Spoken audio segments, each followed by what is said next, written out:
What a better way to start off 2022 than assessing our purpose? I started 2022 with the COVID, so I'm still recovering. I still have like a little bit of symptoms. So if my voice sound different or I sound congested, I apologize in advance. After 2 years, I finally caught it. Anyways, let's go back to our Dharma and purpose. Do you think we all have a role to play in our lives? Because Dharma is a Sanskrit term used in Ayurveda that is generally translated as life purpose. Indeed, Ayurvedic philosophy considers that we all have a particular role to play on earth, air quote, righteous goal or mission, that will guide our actions and the course of our lives. This is a common thread that acts as a compass in all of the situations we encounter. Our Dharma thus becomes like a guiding star to follow, even when the darkness surrounds us. There is this very short but profound text that I found on an Ayurveda clinic website written by Lucky Bunska, Ayurvedic practitioner. And it goes like that. Nature is the greatest teacher of all. We don't need to have deep knowledge of Ayurveda treatment in order to find our way. It's enough to look closer at nature. The sun rises every morning following its path.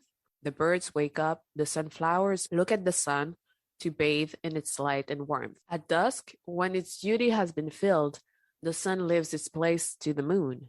The birds nestle and the flowers fall asleep. All in nature follows its dharma. It's the same with people. If our work makes us feel bad, then it's not our dharma.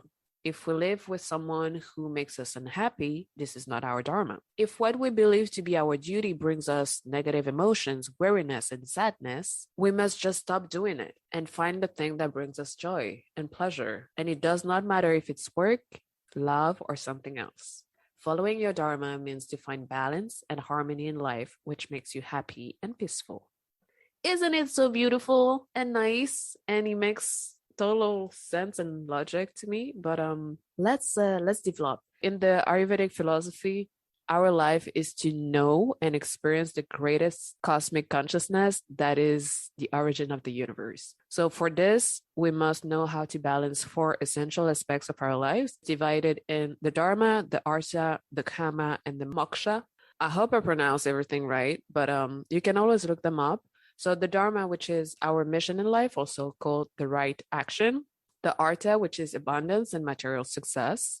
And the Kama, which is the desire, both sexual desire and the creative energy, which is behind all achievement. And lastly, the Moksha, which is the spiritual liberation.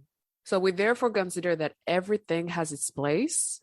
So if I recap, is life mission, abundance, desire, and spirituality, but that none of these 4 elements should take up all of the space to the detriment of the others. Without knowing our dharma, our mission, our duty, we don't know in which direction we go. So we eventually get lost. So we panic and then we disturb our health and the overall balance of it all. So to me, and for many, I believe recognizing one's dharma is an appeasement and an evidence that it has always been before our own eyes. And with this in mind, it then becomes essential to be in good health in order to be able to balance all areas of our lives. Because without good health, we cannot have the energy and focus to move forward on our path. For this reason, Ayurveda goes far beyond the health of physical body.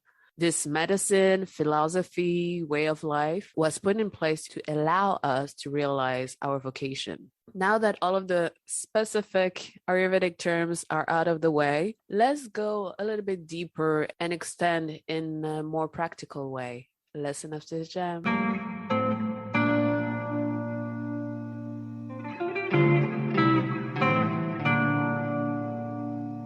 With the supportive energy of the beginning of the year, it's a great time to thrive, shedding the old and reinventing yourself, diving into the unknown, where you'll find aspects of yourself you never even imagined that will eventually help you feeling you whole and abundant.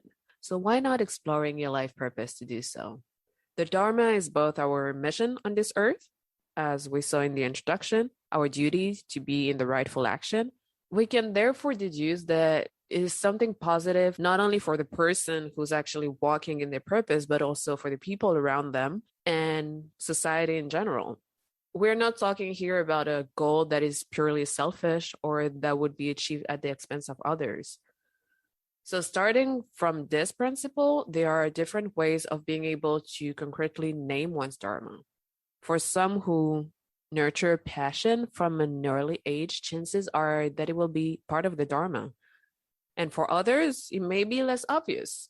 We must then look at what really makes us vibrate. In other words, what are you passionate about? What makes your heart falter with joy? What topics can you learn about all day long, hours after hours, and be asking for more? What makes you feel alive? A modern way of phrasing this would be, if money wasn't an issue, what would you do with your days?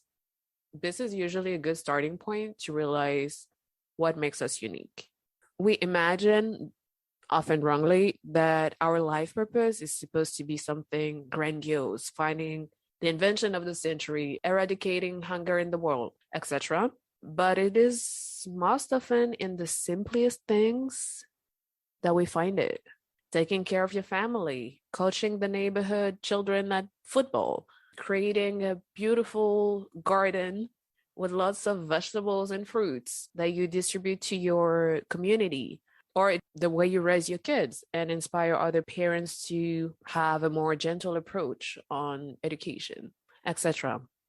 Dharma is not necessarily the job we do, even if sometimes the two can be combined. For example, many therapists are, I guess, exercising the Dharma on a daily basis. But it doesn't have to be a job. It could be your hobby. It could be so many things.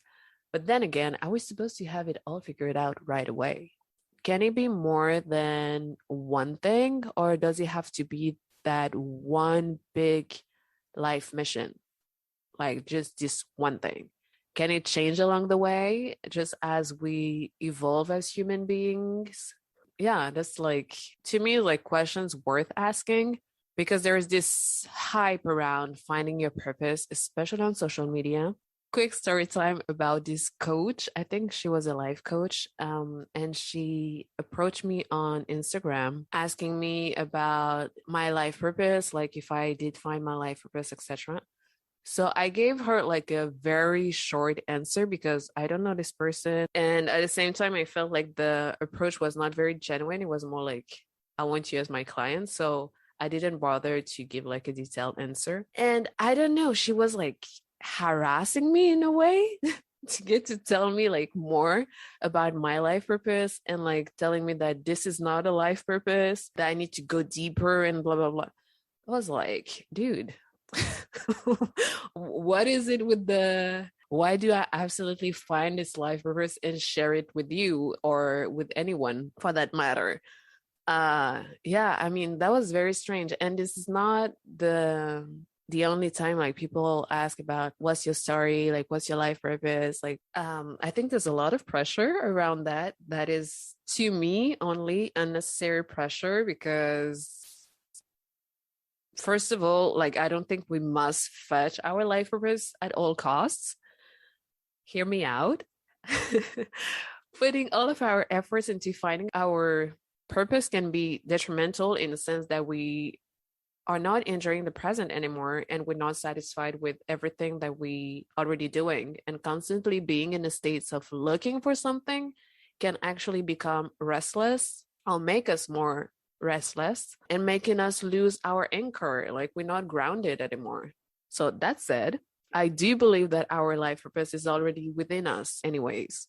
It is always present. It has always been. Only with all our earthy experiences, conditioning, comparison plague of our society, and hectic environment, we no longer know how to see it or how to look at it or how to embrace it too. So finding your life purpose is very helpful in living intentionally and in alignment with your true self, which literally brings magic into your life. I'd say that is more about practicing balance here between allowing your life experiences to show you what is your life purpose, and, or I'd rather say, instead of being obsessed and tirelessly working to find it. Yeah. And to make the matter more tangible, think about when you're looking for something you have lost. It takes forever to find it and causes you to panic and being in frenzy mode. And when you stop looking for it, it suddenly appears. So, yeah, maybe I'm contradicting myself with the title of this episode because I think it's more about observing and accepting and embracing your life purpose than actively seeking it. Because, non-action is not inaction. It gives space for things to happen. If you are always busy with something, full of projects, full of doubts, full of decisions and indecisions, if you never leave room for emptiness, then only what you have planned will happen and nothing else. So I think it's a shame because the imagination of the universe, God's plan, is much more creative and beneficial than ours. So do your part, but also flow with everything around you and things that are happening to you, and keeping an open mind too. I think is very important. People have a certain idea of what shape and form their life purpose is supposed to be. But what if your life purpose is actually the thing you fear the most, or exploring different talents that you have, or failing on so many things that creates different life experiences and navigating through them until you find your own groove with something more specific down the line? Nonetheless, something that you would have never been able to figure out without your own journey. So are we supposed to figure out our life purpose right away? In my humble opinion, I don't think so. Why, you might ask? Why? Because I think that in general, we stick to our own decisions more than if we were told what to do. So if our life purpose was given to us right away, you're supposed to be a mentor to people with childhood trauma, for example. You might be like, no, I don't want to spend my days listening to hurtful stories and dealing with depressed people who I will have to always push to better their own lives. Why would I do that when I can do a job where I only have to deal with myself and travel around the world? If it's your true purpose, you will be confronted to situations in life that will make you understand these people like no other, so deeply and clearly that helping them better their lives will not feel draining as anticipated or as you would have believed, but actually like second nature. You won't be able to not advise or cancel them, or you simply would live as an example for them to follow suit without that much effort on your part. Does that mean that our life purpose can be something we don't initially enjoy or fear? Maybe. I'd rather say something that we might have found as fastidious, but ends up being easy for us because of who we are at the core. I really do think that we people have been put on this earth for a reason, each of us having a role and mission, or actually missions, plural, to fulfill before passing away. Some might have one big mission, like the big names of this world, Malcolm X, Gandhi, Martin Luther King, Maya Angelou, etc., while others, and the majority of us, I believe, at a small scale, have several life missions. It can be anything, like I mentioned earlier. I don't believe that we're supposed to be doing only one thing, though. Most probably several things under the same umbrella. So let's say they'll do a lot of things around the umbrella of health. So it can be fitness, it can be nutrition, it could be wellness, it can be mental health, it can be therapy, it can be so many things, but under the umbrella of health. But I don't think like not one thing and having to stick to that for the rest of our lives. Imagine that. That wouldn't take in consideration that we grow as people through time, our priorities and interests evolve, shift, and sometimes fade away. But that's my own personal opinion. So I don't know if it's like a shared opinion generally, but I do believe that we have several life missions. So yeah, I think it was important to debunk the myth that your life purpose is such a huge deal that you cannot function properly if you haven't found it yet. Nope, I'm not about that.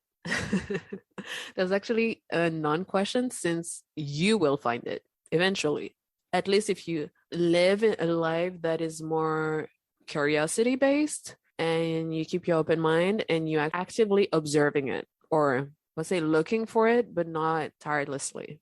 Then it will be more about if you're conscious and brave enough to embark onto that journey to go fulfill it. But that's tomorrow's question. First thing first, right now, what do I do right now? How do I find my calling? What do I do with it? That will be the questions of today that I will try to explore. I'm not guaranteeing a clear answer, but at least exploring these questions. When they say when you're on the right path, everything becomes easy, that is already a first indication that the quest for one's Dharma cannot be relentless, stubborn, or having your head in the grindstone. So relax, open your chest and your field of vision. Do not seek, but observe. There are many observation tools. You can also rely on the observation of your surroundings, and you can do experiments so that the observation is richer. There is this quote that I like from Michael Pollan, who says, "The best way to understand a complex system is to disturb it." So go and disturb it. When we are no longer defined by our loved ones and old patterns, we are free to discover who we truly are.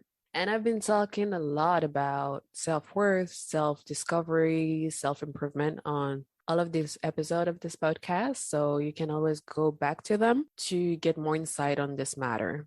The soul-discovery journey, the self-discovery journey, the soul journey that is already interlinked with the life purpose is individual always and so special. So I don't believe that there is one method that works for everyone or is better than others, but I want to share with you the tools that have helped me along my own journey, and I think that are keep on helping me, since I believe that the soul journey is a never-ending journey, as beautiful and challenging and hard but also easy it is.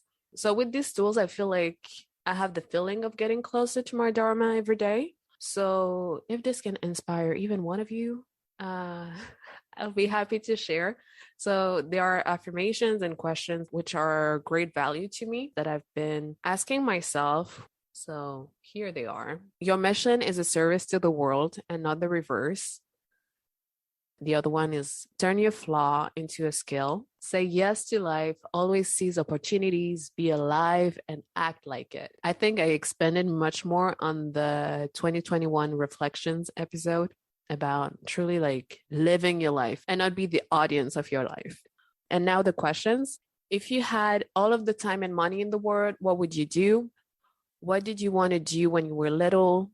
What the people you admire have in common? And this one is very good because it's also a lot of introspection, because usually what you admire about people is either skills that you have but you're afraid to express, or there are skills that will help you enhance others that you already have, if that makes sense. What you admire about them is who you really are.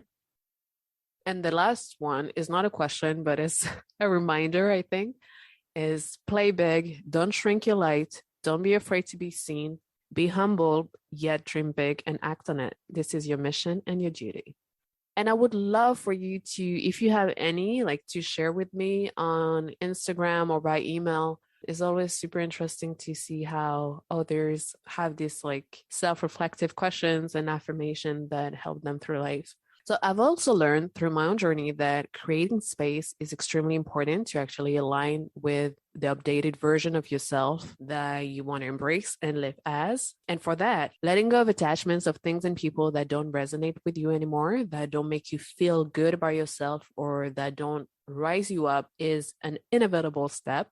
And I even say letting go of some fears and worries that you might have that are kind of not allowing you to level up in a way, like getting you stuck in the same rut, even though deep down you want to do more or be more, even though it's not more, but like doing things differently or experiencing new things.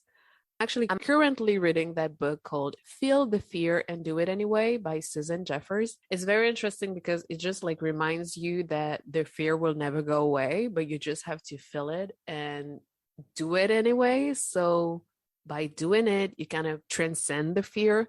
And the more comfortable you get with the fear, the easier it will be for you to do whatever you want to do with your life. But at least you won't be stopped by an external element, even though the fear is inside you. But you know what I mean? So you can truly be in your life purpose, truly do whatever your soul tells you to do, like the calling you want to express and you want to experience. So talk out your fears to knock down the illogical process that built them into you in the first place. So how do you do that? Usually, like, let's say I'm afraid to fail. Ask yourself, why am I afraid to fail? Because if I fail, then I'll have to start over, and I put so much energy and time and efforts and money. And then push the questioning a little bit further. Have you ever started over in your life? And the answer might be most probably yes. And then ask yourself, then if you've already done it in the past, can you do it again? And then it will be yes. And then one fear is down and you can keep on pushing through.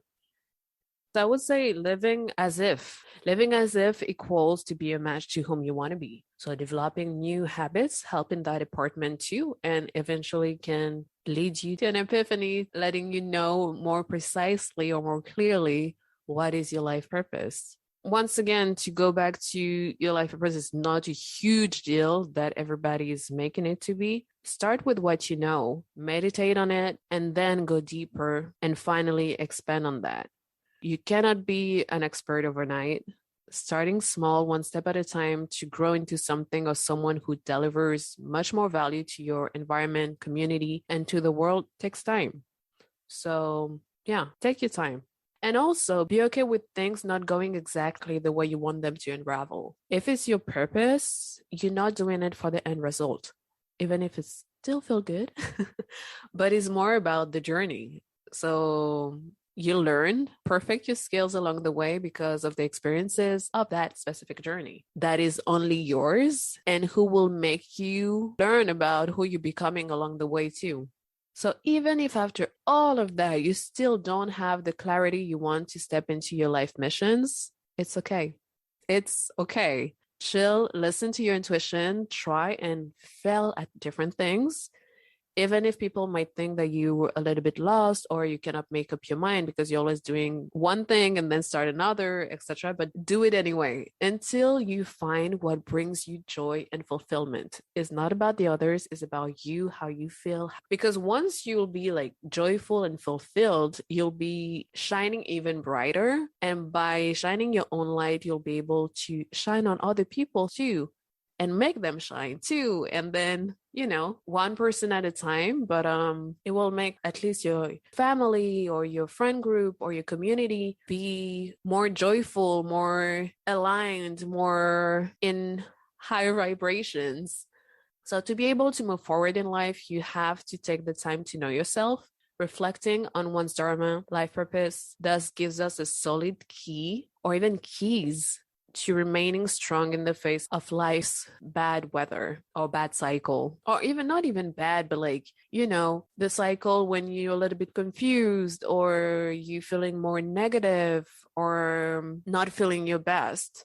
Having this point of focus that is your life purpose also gives meaning to our daily lives, since we all contribute in one way or the other to the smooth running of the world. That's what I was saying before, like one person at a time, and it will help the whole collective. We all have an influence on what surrounds us. It's important to realize this, I believe, and it's up to us to make it as positive as possible for ourselves, others, and the earth. So trust yourself and go on, live your purpose. It's so worth it. So thank you so much, and I'll talk to you soon. Take care. Bye-bye.